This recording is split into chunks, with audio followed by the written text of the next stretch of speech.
Hello friends, हमारे YouTube channel में आपका स्वागत है। दोस्तों, आज हम जो टॉपिक लेने जा रहे हैं वो है किसी आवेशित चालक की विद्युत स्थितिज ऊर्जा। यानी हम किसी चालक को आवेश देंगे और उस आवेश देने के कारण उसमें जो विद्युत स्थितिज ऊर्जा उत्पन्न होगी, उसी विद्युत स्थितिज ऊर्जा के लिए हम फार्मूला का डेरिवेशन करेंगे। तो आज का हमारा टॉपिक होगा आवेशित चालक की विद्युत स्थितिज ऊर्जा। तो इसको समझने से पहले हम स्थितिज ऊर्जा को देखते हैं। तो किसी भी वस्तु पर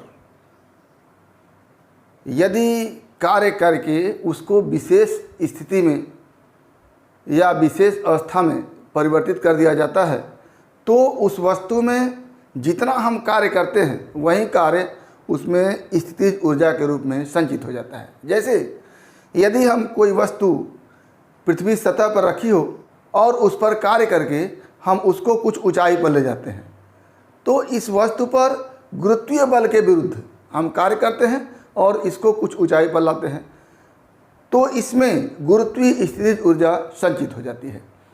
इसी तरह से यदि एक स्प्रिंग है, उस स्प्रिंग को हम उसके प्रत्यास्थ बल के विरुद्ध खींचते हैं, यानी प्रत्यास्थ बल के विरुद्ध कार्य करते हैं और कार्य करके उसको विशेष स्थिति में पहुंचा देते हैं, तो उसमें प्रत्यास्थ स्थितिज ऊर्जा संचित हो जाती है।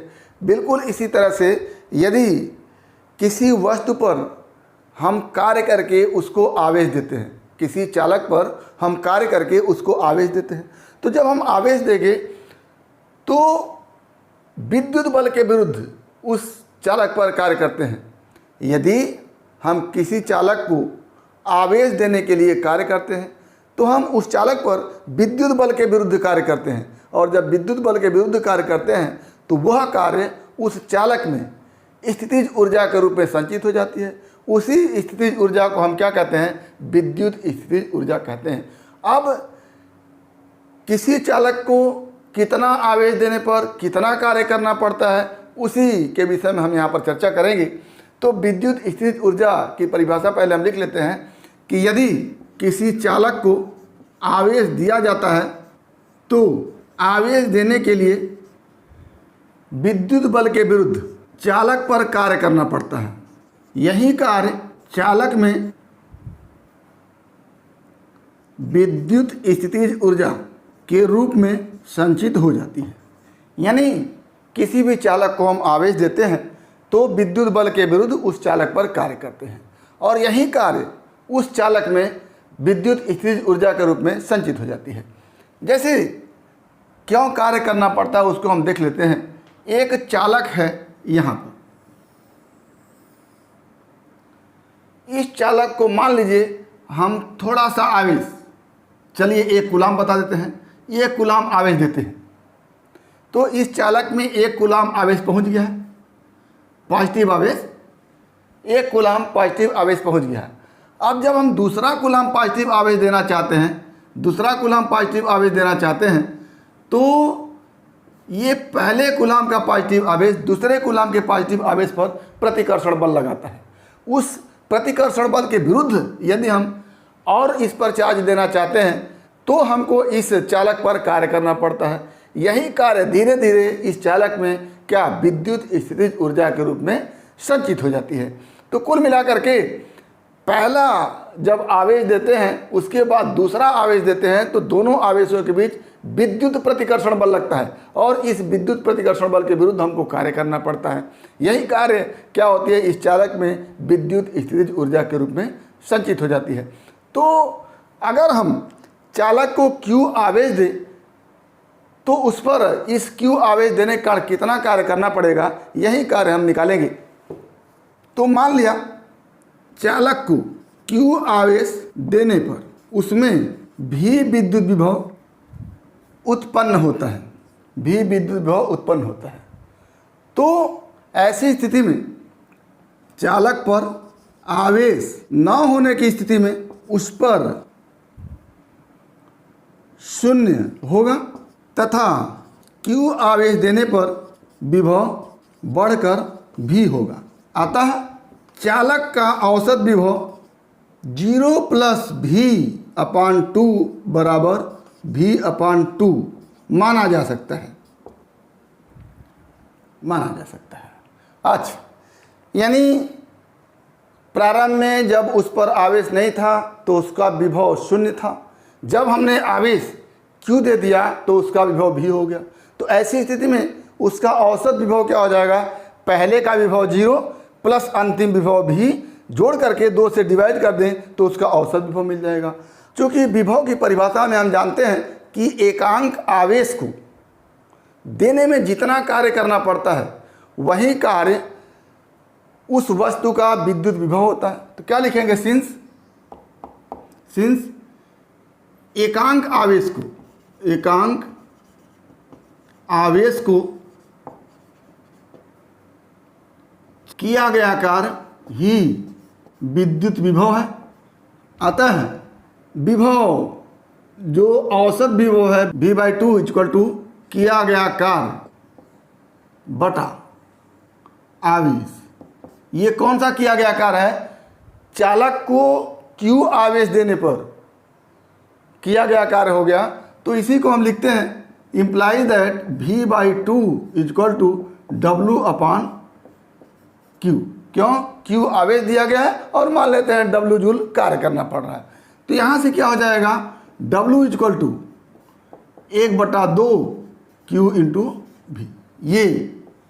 ये हो गया Q आवेश देने पर चालक पर किया गया कार्य W। और हम उसको जानते हैं कि आवेश को देने के लिए विद्युत बल के विरुद्ध जितना कार्य करना पड़ता है वही कार्य क्या है, उसकी विद्युत स्थितिज ऊर्जा है। तो क्या लिखेंगे कि चूंकि आवेश पर किया गया कार्य ही विद्युत स्थितिज ऊर्जा है,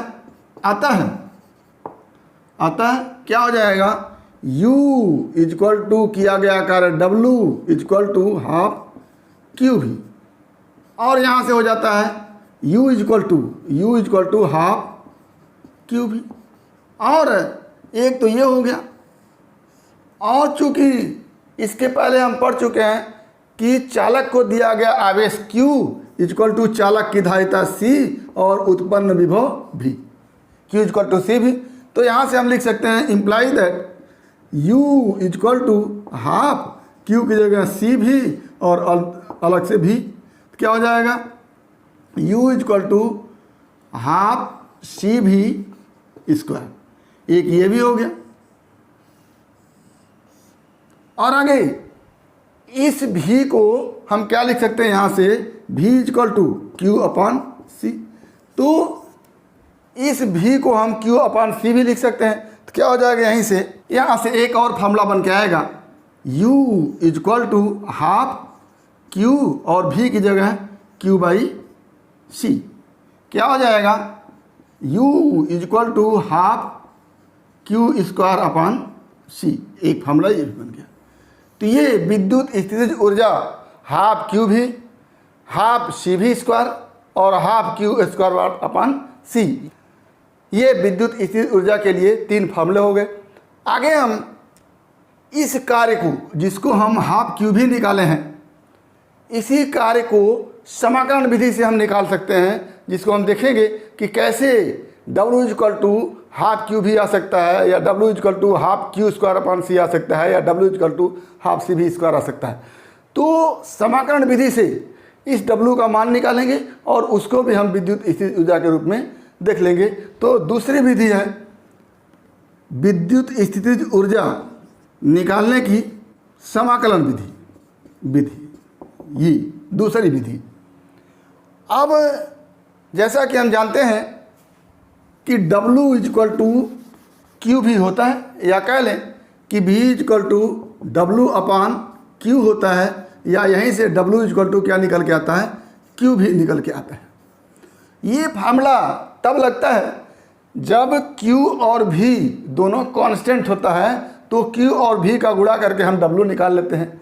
लेकिन यहाँ पर ये चार्ज है और इस चार्ज को पहले हमने 0 आवेश दिया, Q equal to 0, V equal to क्या रहा, 0 रहा।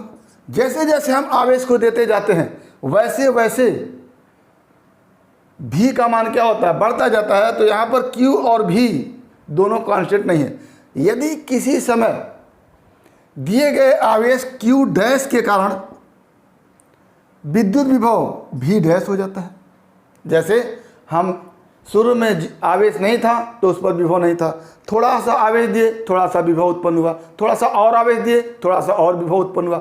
तो ऐसी स्थिति में किसी समय यदि हम Q डैश आवेश देते हैं तो उसमें विभव V डैश उत्पन्न हो जाता है।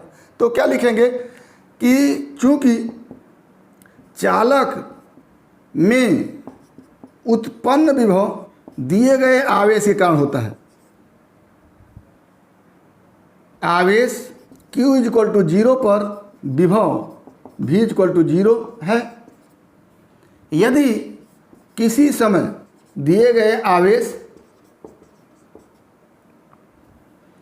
Q डैश के कारण उसमें उत्पन्न विभव V डैश है, तो पहली बात तो ये हो गई कि V dash equal to Q dash upon C।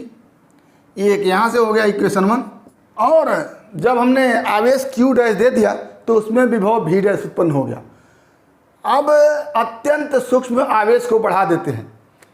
Q dash पहले से है, इसमें थोड़ा सा आवेश dQ डैश बढ़ा देते हैं, dQ डैश बढ़ा देते हैं। और इस dQ डैश का मान इतना कम है कि विद्युत विभव Q डैश पर जो V डैश है उसको हम V डैश ही मान लेते हैं कि dQ डैश बढ़ाने पर उसके विभव में कोई वृद्धि नहीं हो रही। क्यों? क्योंकि dQ डैश इतना छोटा है, अत्यंत छोटा है। क्या? dQ टेंड्स टू 0 है। तो dQ टेंड्स टू 0 हो या dQ इतना छोटा हो कि उसके विद्युत विभव में कोई परिवर्तन न हो, तो ऐसी स्थिति में क्या होगा? आवेश में अत्यंत सूक्ष्म वृद्धि dQ डैश इस प्रकार की जाती है कि dQ डैश वृद्धि पर विद्युत विभव V डैश नियत हो। तो ऐसी स्थिति में आवेश हमने dQ डैश दिया है और किस विभव पर दिया है? V डैश विभव पर दिया है। dQ डैश वृद्धि पर V डैश कांस्टेंट मान के चल रहे हैं, तो dQ डैश वृद्धि में अगर विद्युत विभव V डैश कांस्टेंट है तो इस dQ डैश वृद्धि में किया गया कार्य छोटा सा होगा, dW। क्या होगा? dW इक्वल टू दिया गया आवेश dQ डैश और इस दिए गए आवेश पर जो विद्युत विभव है वो V डैश है। ये छोटा सा कार्य हो गया। क्या लिखेंगे कि इस दिए गए सूक्ष्म आवेश dQ डैश पर चालक पर किया गया अत्यंत सूक्ष्म कार्य, छोटा सा कार्य है dW इक्वल टू छोटा सा वृद्धि dQ डैश, यानी आवेश में छोटी सी वृद्धि मल्टीप्लाई इस dQ वृद्धि के दौरान जो उसका विद्युत विभव है वो नियत है V डैश है। अब इक्वेशन 1 में हम V डैश इक्वल टू क्या लिखे हैं? Q dash upon C। तो क्या हो जाएगा यहाँ से? dW equal to dQ dash into Q dash upon C। यहाँ से हो जाएगा हमारा dW equal to Q dash upon C dQ dash. ये हो गया हमारा छोटा सा कार्य dQ आवेश देने पर छोटा सा कार्य dW equal to Q dash upon C into dQ dash. अब इसको हम समाकलित कर देते हैं, इसका समाकलन कर देते हैं। कहाँ से कहाँ तक? जब हमने आवेश नहीं दिया था, आवेश 0 से जब हम संपूर्ण आवेश Q दे दिए, यानी 0 से Q तक आवेश देने में जो पूरा कार्य होगा उसी कार्य को निकालने के लिए हम इस इक्वेशन का क्या कर देंगे? समाकलन कर देंगे। तो क्या लिखेंगे? dW equal to Q dash upon C dQ dash का समाकलन limit Q dash equal to 0 to Q dash equal to Q तक करने पर समाकलन करेंगे। इसका लिमिट लेंगे Q डैश दिया गया आवेश जब 0 था और Q डैश दिया गया आवेश जब Q हो गया। तो ऐसी स्थिति में पूरा कार्य हो जाएगा W, समाकलन करने पर पूरा कार्य उसको लिखेंगे W इक्वल टू समाकलन कर देंगे dW का इक्वल टू समाकलन कर देंगे Q dash upon C dQ dash, और Q डैश की लिमिट क्या हो जाएगी? 0 टू Q। ये हो गया। अब समाकलन करने पर हमको मिलेगा W इक्वल टू क्या 1/c बाहर निकल गया, क्योंकि चालक की धारिता कांस्टेंट होती है, बाहर निकल गया। और ये बचा हमारा Q dash square upon 2, limit हमारा रहेगा 0 to Q। अब ये हमारा हो गया W इक्वल टू एक बार रखेंगे Q डैश की जगह Q और दूसरी बार रखेंगे 0। तो यहाँ से जब Q मान रखेंगे तो हो जाएगा W equal to half Q square upon C। क्योंकि W को ही U कहते हैं, चालक पर किया गया कार्य W ही हमारा क्या है, चालक की विद्युत स्थितिज ऊर्जा है। तो क्या लिखेंगे, since W equal to U हो गया, तो एक फार्मूला हो गया U इक्वल टू W की जगह ये half Q square upon C, एक फार्मूला हुआ। और दूसरा फार्मूला हो गया, इसी को हम लिख सकते हैं U equal to half Q की जगह C भी लिख दिए, C भी का होल स्क्वायर अपॉन C। और ये क्या हो गया, U equal to half C V square, दूसरा हो गया। और तीसरा Q इक्वल टू क्या लिखते हैं, C भी लिखते हैं। तो C इक्वल टू क्या से हो जाएगा, Q अपॉन V। तो इस C को हम Q अपॉन V के रूप में लिखते हैं। तो क्या लिखेंगे यहाँ से, U equal to half Q square upon C को लिखेंगे Q अपॉन C। और ये बन के आएगा हमारे पास U equal to half Q V, ये। तो एक फार्मूला ये हो गया half Q square by C, दूसरा हो गया हाफ C भी स्क्वायर, और तीसरा हो गया हाफ Q भी। तो दोनों ही तरीक़ों से हमने चालक की विद्युत स्थितिज ऊर्जा को देखा है। यहाँ पर पहली विधि से जो देखा था वो था हाफ Q भी हाफ C भी स्क्वायर और half Q square by C। दूसरी विधि से हमने देखा तो वहीं देखा half Q square by C, half C V square और हाफ Q भी। तो इस तरह से हमने दो विधियों से किसी आवेशित चालक की विद्युत स्थितिज ऊर्जा को निकालने का प्रयास किया। तो पहले हमने लिखा कि किसी भी चालक की विद्युत स्थितिज ऊर्जा क्या होती है, चालक को आवेशित करने के लिए उस पर विद्युत बल के विरुद्ध जो हम कार्य करते हैं वही कार्य उसमें विद्युत स्थितिज ऊर्जा के रूप में संचित हो जाती है। और उसी कार्य को निकालने के लिए हमने पहली विधि को अपनाया, जिसमें सीधे सीधे हमने उसके औसत विभव को लिया और उस औसत विभव में आवेश से गुणा करके हम W equal to half Q V निकाल लिया। और हाफ Q भी बराबर W अगर है तो किया गया कार्य ही उसकी विद्युत स्थितिज ऊर्जा है। आगे जो समाकलन विधि थी, वैकल्पिक विधि थी, उसमें हमने दिए गए आवेश के कारण विद्युत विभव के विषय में देखा कि जैसे जैसे हम आवेश में वृद्धि करते जाते हैं वैसे वैसे विद्युत विभव में वृद्धि होती जाती है। दिए गए आवेश Q पर उसका विद्युत विभव भी हो जाता है। मान लेते हैं किसी समय Q डैश आवेश देने पर उसके विभव में V डैश की वृद्धि हो जाती है, यानी Q dash equal to C into V से हमने V डैश निकाल लिया Q डैश अपॉन C।